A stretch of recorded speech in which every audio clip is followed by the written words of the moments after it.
Hi, folks. Welcome to a very special edition of Diplomacy Cast.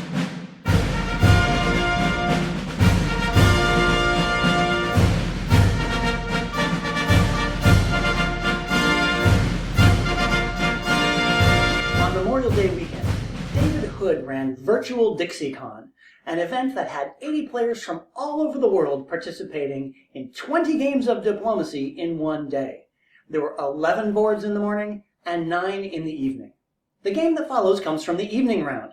I had to drop out a little bit after midnight, but thankfully we had a special guest come in to finish up the broadcast. I'm Chris Martin, and I'll stab you soon. In Austria, we have Melinda Holley, longtime player. England, Jeff Dwornicki. France, Manus Hand, who is a longtime player, correct? Oh, yeah. He ran DipCon 20 years ago. Germany, I'm sorry, what was that?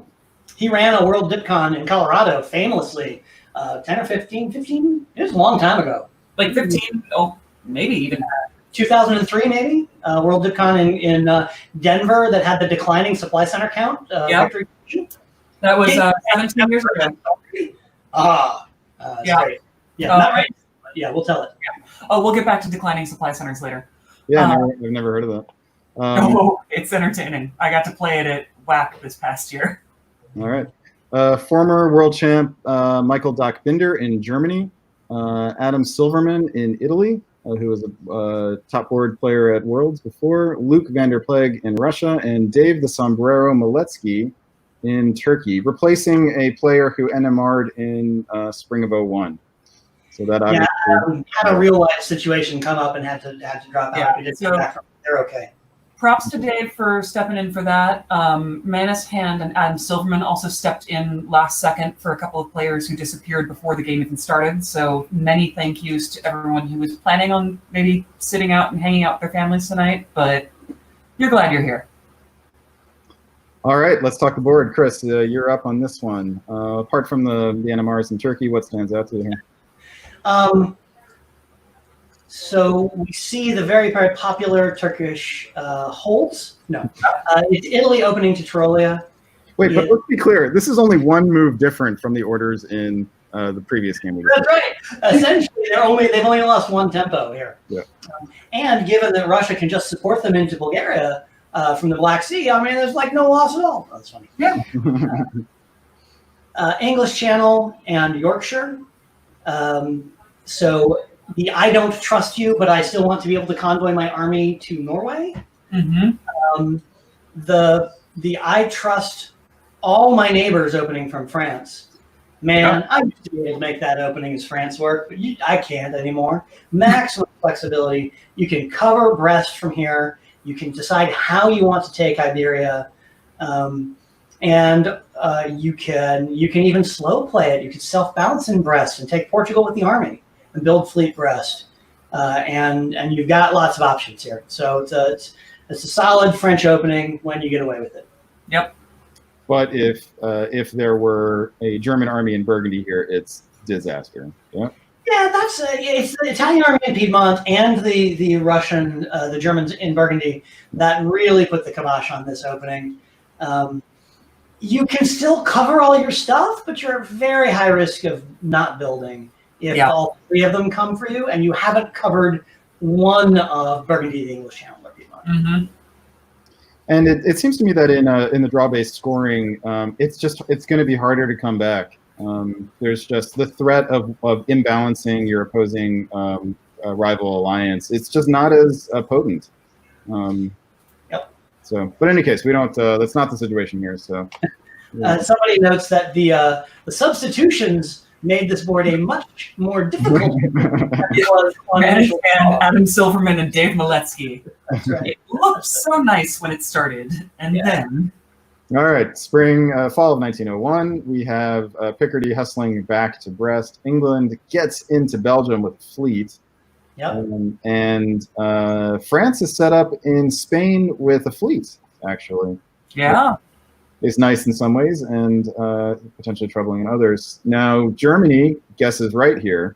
Yeah, that's the smart play there. Yep. Yeah. For exactly the same reasons that you discussed, Brandon. Right? Oh, Doc Binder playing against Adam Silverman. Yeah, that makes sense. no, it's not that there's. I mean, okay, sure. No, it's not that there's any beef between those two, but I mean, the same conversation we were having on the last stream of like whether or not really good players cover their own centers or go for the other thing, and who they're playing against, and who you think will cover their own center, or who you think will risk it for something else. And I guarantee you, Adam and Doc had a lot of thoughts and conversations surrounding this, and they made the right choice. Well, Doc made the right choice, it looks like. The correct conclusion together, right? Right. Point out the play from Russia here to hold in Warsaw. And I note that Luke is one of our European players. And this is a move that many, I think, American players would not take. They would either bang into Galicia or they would follow to Ukraine.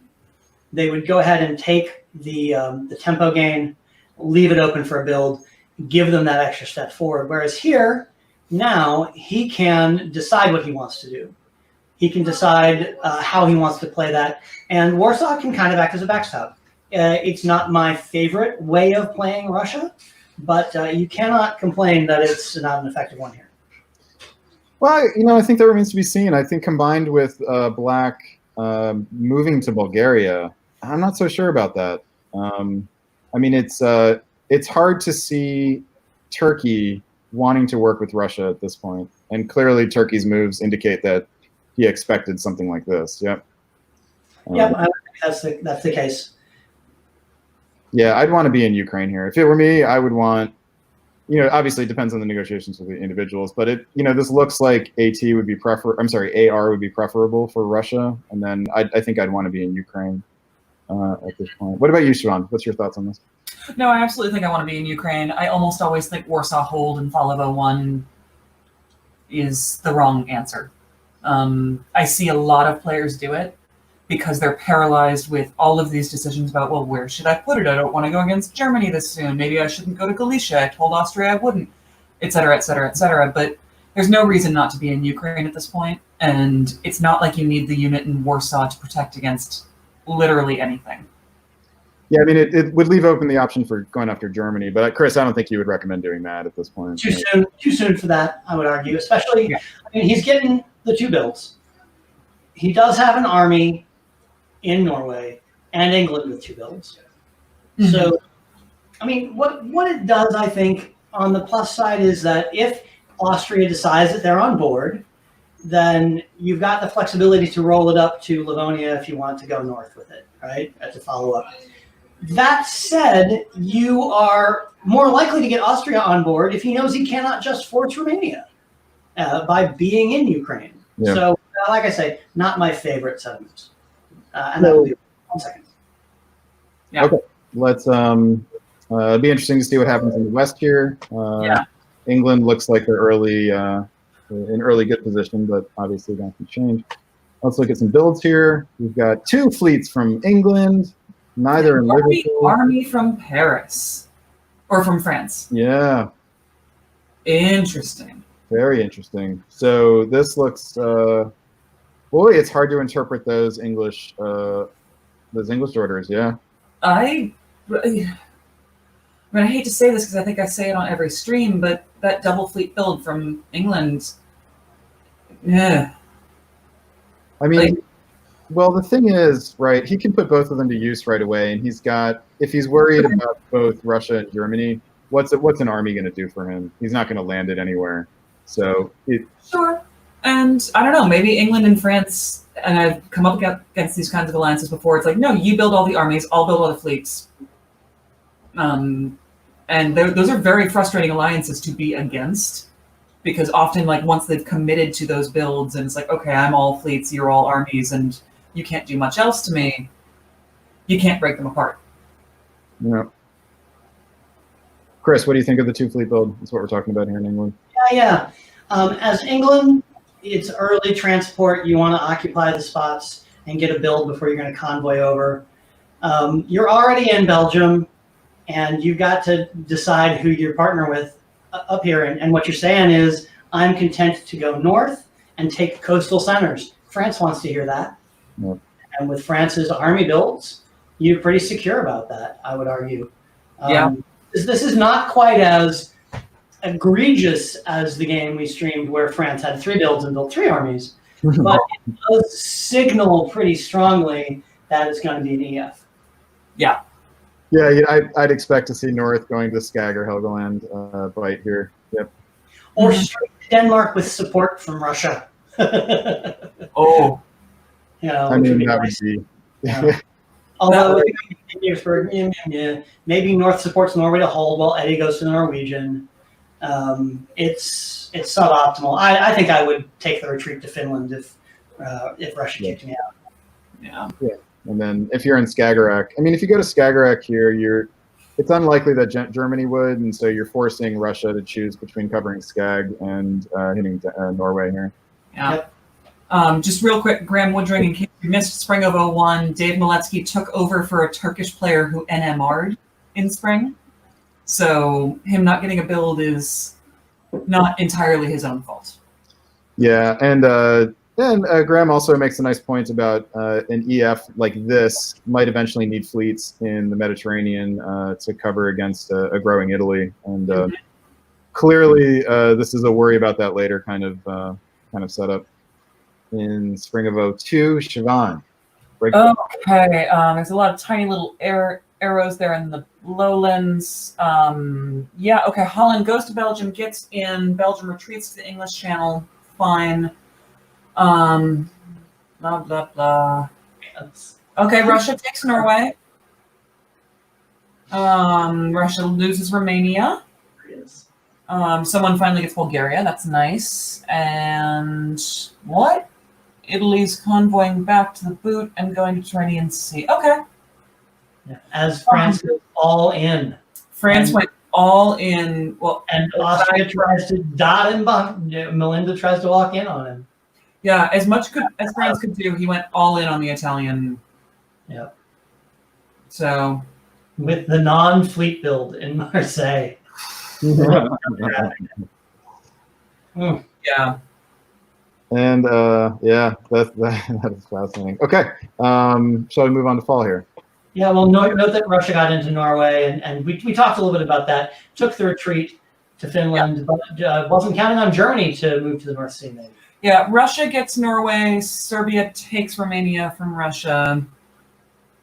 So. Yeah, that looks. I mean, hey, looks like Dave Maletsky could recover as Turkey here. He can. Yeah, right. That will be interesting to see him get a build. Yeah, because Austria will have a hard time. Well, Austria could cover Serbia and displace him if he wanted to, but more likely he's going to try to hold on to Romania. Mm-hmm. Or she, I should say. Okay, here is fall of 1902. And Chris, what do you see? Oh, there is something delicious here. Jumps right off the page. Love it. Bingo, yeah. Get your bingo cards out. Bingo. I am playing one of the bingo cards, and I do have Convoy to Albania. Convoy to Albania. 3 fleets and multinational. Also, 3+ fleets, multinational, and just a simple convoy to Albania. You can knock off 3 squares of your bingo board. Wow. If Italy had the foresight to go to Bohemia instead of Tyrolia, that would have been it would have been 100% genius as opposed to like 90% genius. Yeah, why? What's the 10%? What's the risk here for France? Oh, it's just that the French don't advance to Tyrolia and thus get the position that, either they come all trying to do the what you call the transit of Switzerland? The circuit. The circuit, the white road or something like that? The white whale? White whale. Or the Swiss circuit, whatever. There are 2, I think those are the 2 terms. Yeah. So the thing that Maletsky does get to do here is rebuild. Yeah. Mm-hmm. He can either put a fleet in Suriname, which kind of seems likely, or an army. I would argue with a fleet from here, given the French army in Albania. Wow. Massive points here to Adam Silverman and Manus Hand. I do wonder though the French army could just end up being stranded and ultimately not productive. But if he made it to Tyrolia, he could support himself to Trieste. If he'd made it to Tyrolia, yeah, that's really great about to be. So how about instead of Albania here, Apulia? Well, I don't think you can count on Italy to convoy you to it. Yeah, you need the Italian fleets to convoy you into that. But if you could, you're a diplomacy master. Well, the convoy to Tunis was open too, which is a lot less sexy, but more long-term effective. Would have been hot, actually, though, if we'd seen the convoy orders from Tyrrhenian Sea and Ionian to Albania, and instead the convoy goes to Tunis. Okay, let us see the builds here. Chris Kelly says Albania is where French armies go to die. We'll see about that. With disband, wow. Boy, for Germany, though. Oof. That's You just roll up on that. You've got to kind of step back from Piedmont, unfortunately, because you're slightly out of position because you covered Brest. Yeah. If you were, yep. It's good German position. Yeah. The problem is he doesn't have an ally in England. He'd have to convert that if he's going to move on us, or he should likely. Yeah. Yep. Adam. That's where we convoyed France to Albania. Yeah. All right. Let's see what happens here. Siobhan, I think you're up. Okay. Oof. A lot of movement around Scandinavia.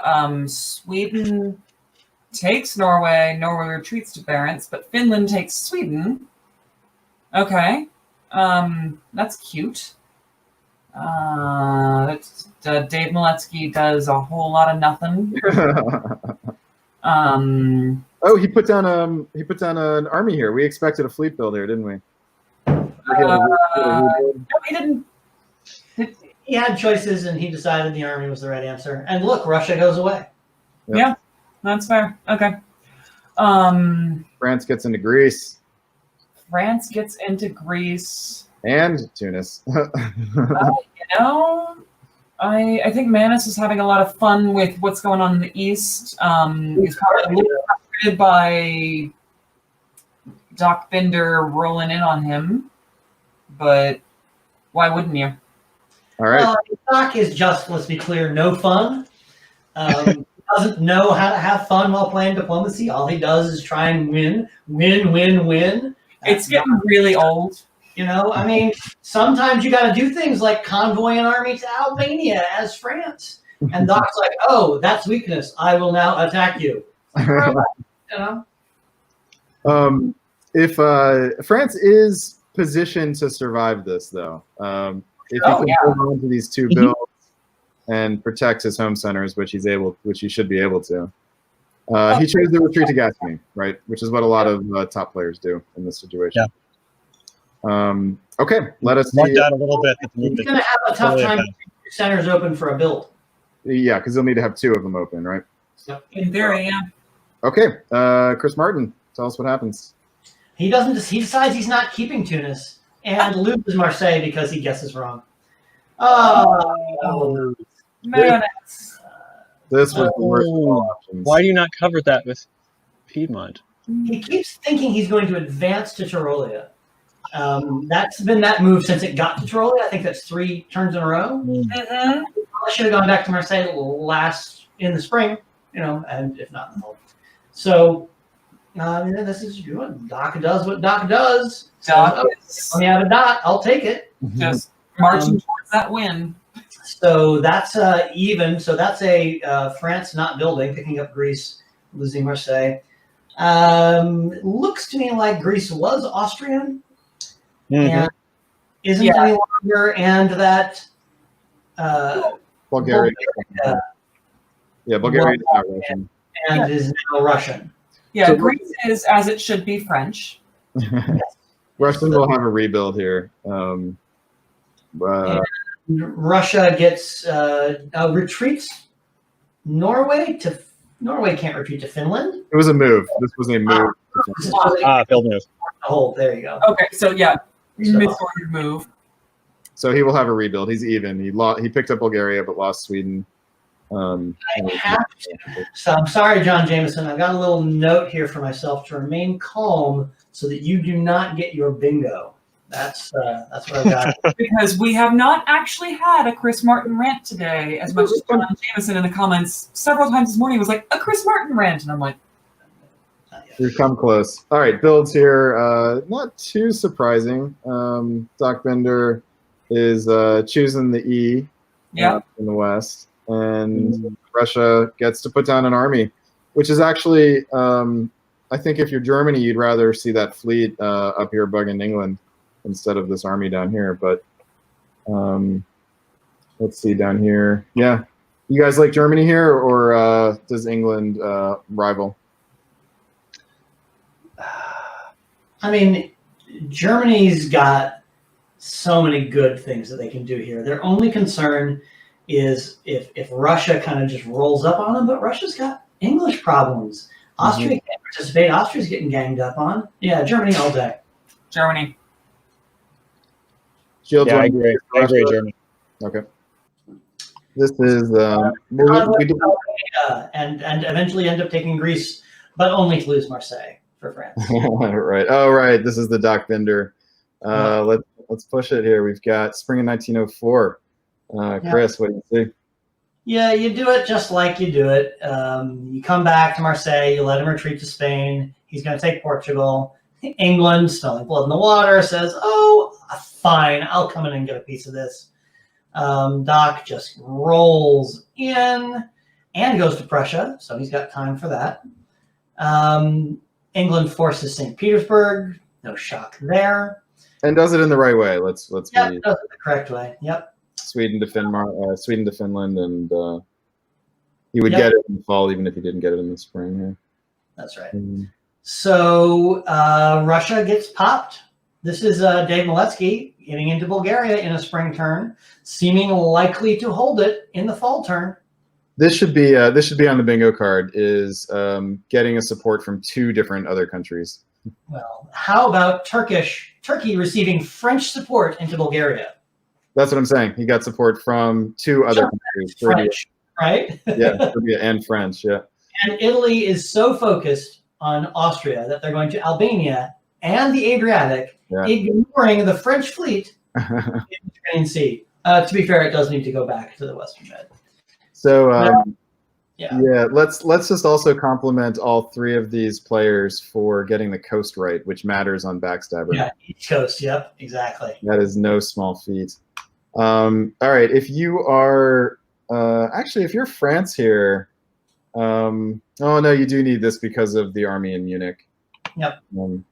So, okay, and then good. Let's push forward here. Yep. I can take this one.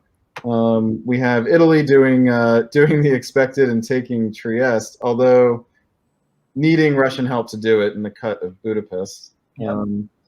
In the west here, no surprises. Germany finds himself in Portugal. Also takes. This was actually. Oh, this is poor unit efficiency actually. Yep. Gascony should have been used to help support. Help capture, hold Paris, I should say. Would have had to guess right though, and Brest would have had to have been the mover. So maybe he just thought it was too much. Yeah. But look at Doc being like, "Oh, I bet the North Sea will be empty. I'll just move there." Yeah, that's what you get when you ally with Doc. Yep. The short-term alliance. Yep. Well, now England gets a build here. I think England is probably fine. If they are, and it's Dwornicki, so he knows how to read a board. He can tell a hawk from a handsaw. All right, so we will get a build here. Venice, France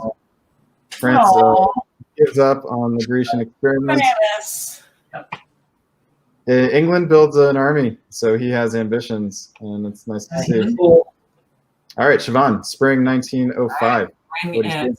So that English army just walks right into Denmark, and I kind of love that. Doc just marches on in the continent, takes Brest, Silesia, moves over to Baltic. There's a shifting of the English units in the north. Denmark probably arranged, right? Don't you think? Why is Belgium moving to the North Sea? Why is Belgium moving to the North Sea if that's arranged? And why is Kiel just open wide for Denmark to walk into? Well, there's an army in Munich. What else does Belgium have to do? Yeah. Sure. follow into Picardy. Oh, yeah, we keep this. I don't know. Chris, you played with Doc a lot more than I have. I don't know that that's arranged, but hard to see England taking that naked convoy without the expectation that it would arrive. Yeah. okay. I was guessing to try and get a unit in against him. I would also have dropped Army Finland to Sweden. Mm-hmm. Okay. Well, yes. Yeah, he has designs on Moscow rather than. So this is a complete waste of the Barents Sea, Yeah. right? There's no need for a supported move to St. Petersburg. Okay, so what would we love to see in fall? Convoy the English army over the Baltic? Livonia with support from St. Yeah. Okay. Respect. Not hating Adam Silverman in Italy right now. Italy coming on. This is actually a bit of a surprise to me. Italy's position did not look great, but well, he was able to convince France to help him before he put on his own mask. yeah, and yeah, that French army would have been much nicer to have at home. I think. As cool as that convoy is, it's a case of being too cool. It works fine if Doc is willing to have some fun, but Doc doesn't believe in having fun. Doc believes in winning. You want to say that like retired. you say that like it's an insult. All right, you guys called it right. The Spanish army goes to Livonia, but England does follow through and gets to pick up a build. Okay. But they're old, so. But you don't see the Belgian move to north again, so I'm not unconvinced that this was sort of like okay. That if you were England, you could have gone Barents to Norwegian, and North Atlantic Ocean, and now be forced into the Atlantic Ocean in spring '06. Yep, it's a waste of a fleet. This was with Doc Binder and Adam Silverman and Melinda Holley, and this game, let's see, looked like it was heading towards some conclusion if memory serves. We've got the multinational convoy into Livonia and sort of just some bouncing over here in mid-Atlantic. All right, let's see where we end up 1905 with builds. This is your Dr. Doc Binder. It was a solid EG, and the East was still a bit of a mess, but it looked like Italy. A solid EG, but a stronger and stronger Italy by the moment. Yeah. I mean, I sort of counted Adam Silverman out a while ago. Right. This is where Italy looked really dire, and then managed to get some purchase on the Austrian centers. Yeah. Okay, so then. Let's see, winter 1905. All right, so let's jump into spring of 1906. And Siobhan, you want to break it down here, and then Mitch will come to you for the fall. Yeah. So, okay, Italy, who has made it into Vienna, is supporting Romania into Budapest. It looks like. Am I reading that right? It's hard to see where that dotted line is going. Oh yeah, must be because Trieste is doing so as well. So I mean, so sorry, Austria, Melinda, you have been fantastic, but so it goes. But as Russia piles into Austria, Turkey's just like, hey, here I am. let's just that's very Dave Maletsky, and his giant hat is just growing over the board. Meanwhile, in the middle, I mean, okay, so Italy takes Marseille. Fine. It's probably not going to be taken. Well, it's not going to be taken back from him. He moves Tyrol to Piedmont, so fine. Yeah, but it may be a rental. We'll see about that. It may be a rental. The EG chugs along, but possibly not as effectively as it could have. I don't know. Here we've got, it looks like, I mean, I'll be interested to see here whether England gets supported into Spain or whether Germany tries to take it for himself. Yeah, I mean, that's the question. And the fact that Belgium, North, and Denmark all held tells me that as much as they are working together, there's some lingering just general distrust. Because if they wanted to be truly effective, Like some of those fleets are moving, but although England has the luxury of a little bit of slowness here, just because it takes, you can only get one fleet through here at a time. So yes, but I'd expect to see north down to English Channel and Norway down to now that Barents is in Norway, England feels a lot more secure moving north to England next turn. But if there had been real trust, some of that would have started moving already. All right, so let's look at fall 1906. So Mitch, I will toss it over to you. What do you think? Well, goodbye to France, I believe, is the first thing that I'm noticing. Because Italy stayed in Marseille and Germany got in there. And gave Portugal to England coming from the Atlantic. But with the fleet in Portugal rather than in Spain, it's setting up for a stalemate here. It's not trying to set up for a forward advancing position. Yeah, and Germany, I think, also felt fine about giving up Portugal to England because Germany's picking up Warsaw this turn. So we end up with, so Germany goes up one, England goes up one, Italy goes up one. Okay. Can we talk about the entirely useless set of self-bounce in Sweden? It's something to do. It's something to do, but there's really no reason not to follow north to English Channel here. And how much do England and Germany not trust each other in this moment that we've got a self-bounce in Holland, which, fine, okay, I kind of get that one. But self-bounce in Sweden and a hold in North? Yeah. Like, that is... It looks to me, I mean, it's inefficient, but it looks to me like high confidence that we're headed towards a draw. Yeah, it's mind-boggling because it's so useless, and there are better things those units could be doing, like, I don't know, putting the fleet in Spain instead of the army. But yeah, and I've noticed that there's kind of like a set of like almost kind of perverse incentives with diplomacy players sometimes, where like even if it's something like the self-bounce in Sweden where literally nothing could affect that. Like people just have this aversion to writing hold orders. And so like they think it's got to do something, but they're not doing the more tactically useful thing. Yeah, it's you have heard player after player, those of us who have been in face-to-face for many, many years, talk about how you should always order a unit to do something, even if it's sort of objectively useless. Like, okay, yeah, self-bounce here, or write a support that you don't even need. Like, no unit should just hold for the sake of holding. Is this the game where France convoyed to Albania? It was.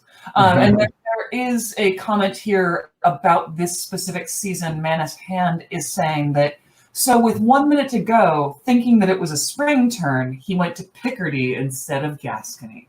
Oh well, and he could have held on, but the writing was on the wall. The writing was on the wall. Manus, we loved, there was so much about this game from you that we appreciated. The convoy to Albania from Spain, I think it was. Yep, along 3 fleets to 2 different nations, 2 different nationalities. Yeah. Okay, then winter 1906 with the builds. Russia has to pull a unit here, and the question is whether Russia or Russia or Austria survives to the draw here. Spring 1907, I'll take this one. We have a nice little convoy. England's getting a position to make sure nothing happens. I think Judas is, but also potentially getting in position to make a little mischief, but not really. He's only got 2 fleets on north. Italy getting in position, and then the question really is whether Russia or Austria survives to the draw, and it looks like nobody really wants to eliminate them. So yeah, I mean, no one's making a commitment to taking them out. What we really need here is in the fall if Russia eliminates Austria. Yeah. I mean, Turkey's getting units in position here. Austria is helping him do it. So you kind of wonder what Trieste is going to do here. But let's just zoom through it. And that's it. The game ended just like this. Question will be, did anybody vote themselves out of the draw? I can answer that momentarily. This is 2B Fusionists. And we have a 4-way draw. England, Germany, Italy, and Turkey. So Russia and Austria both agreed. Okay. That checks out, honestly. It was only a matter, Austria was, love you, Melinda, but... I wonder here, though, in a situation like this, I mean, if Russia wanted to, would they be able to imbalance, get, say, Germany to try to go for a solo? Probably not. Germany's pulled back units and decided to... it's also Doc Binder. Doc will take a solo when he sees it, but you cannot convince Doc that a solo is there if he has not already counted it himself. It's really not. England has him surrounded in the north, and Italy is strong in the south. So, a different player who isn't former world champion, maybe, but not Doc Binder. All right. I have to say, so far, I'm a little disappointed that more games have not had legit solo threats. We really haven't seen somebody break out, except for a couple times. But you expect to see someone break out, and then the rest of the board goes, "Oh shit, we gotta get together." Well, as is a little bit common in draw based, is like, well, okay, I'd rather take the 3-way draw than let that one person solo. Yeah, and to be honest, it feels a little bit easy, right? The strategic decisions, they tend to be straightforward, I think.